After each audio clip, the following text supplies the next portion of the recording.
At gusto rin natin malaman yung tungkol sa warrant. Kayo na lang ang mag-umpisa. Salamat. Opo, Senator Amy, may I be allowed to read a statement? Yes, please. Please do so. Okay, thank you. Opo.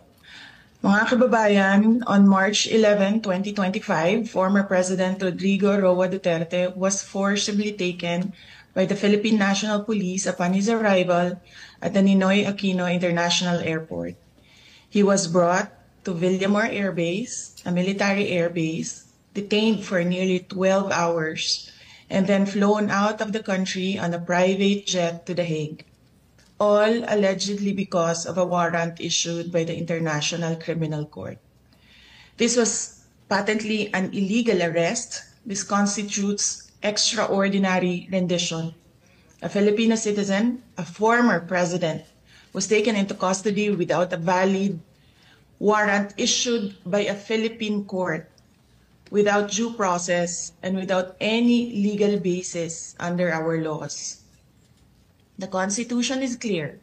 Section 2, Article 3 of our Constitution explicitly states, the right of the people to be secure in their persons, houses, papers, and effects against unreasonable searches and seizures of whatever nature or for any purpose shall be inviolable, and no search warrant or warrant of arrest shall issue except upon probable cause to be determined personally by the judge after examination under oath or affirmation of the complainant and the witnesses he may produce, and particularly describing the place to be searched and the persons or things to be seized.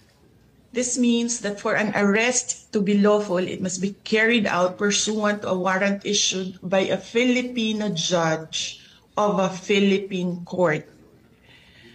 Nasaan po ang warrant of arrest na inisyu ng hukuman ng Pilipinas? Wala. Without a valid warrant from a Philippine court, this was at best a warrantless arrest. Under the rules of court, warrantless arrests are only permitted in 3 instances: in flagrante delicto, hot pursuit, and escaped prisoner.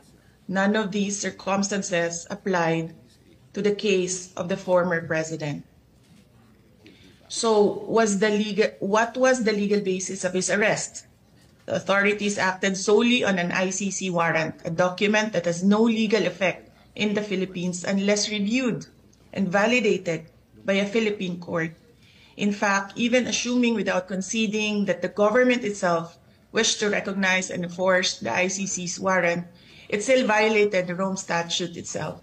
Even by ICC standards, the former president should have been brought before a Philippine judge to determine the validity of his arrest before he was handed over to a foreign court. Under Article 59 of the Rome Statute, a state party which has received a request for arrest and surrender shall immediately take steps to arrest the person in question in accordance with its laws and the provisions of Part 9, and shall bring that person before the competent judicial authority in that state. Yan ang sinasabi ko paulit-ulit nung nasa labas ako ng gate ng Villamor Air Base. And why was this not done? If they claim to abide by international law and standards, then why did they conveniently choose to ignore this provision? The fact remains that we are no longer a state party to the Rome Statute. We are no longer a member of the ICC. In fact, in a letter dated December 15, 2023, the President himself wrote to me, with respect to your concerns, legal or otherwise, on the investigation to be conducted by the International Criminal Court into the previous administration's war on drugs, I remain steadfast in my resolve that the jurisdiction of the ICC over the Republic of the Philippines after the effectivity of its withdrawal therefrom is very much in question. To this end, this government will not assist the ICC in any way, shape, or form. So if the government itself has declared non-cooperation with the ICC, why did the PNP violate this very policy and enforce a foreign warrant? Even granting for the sake of argument that we have some duty to cooperate with either the ICC or Interpol, Does that duty override the fundamental rights of every Filipino enshrined in our Constitution? What happened on March 11, 2025 is not just about one man. It is about all of us. It is about the country. If a former president can be taken without due process, what stops them from doing the same to any other Filipino? Therefore, we must dare to ask more questions. Under whose authority did the PNP act? Why did they enforce a foreign warrant without the Philippine court order? Why didn't they at least bring PRRD before a judge, as required by the Rome Statute itself? Even more disturbing is the silence of the armed forces of the Philippines.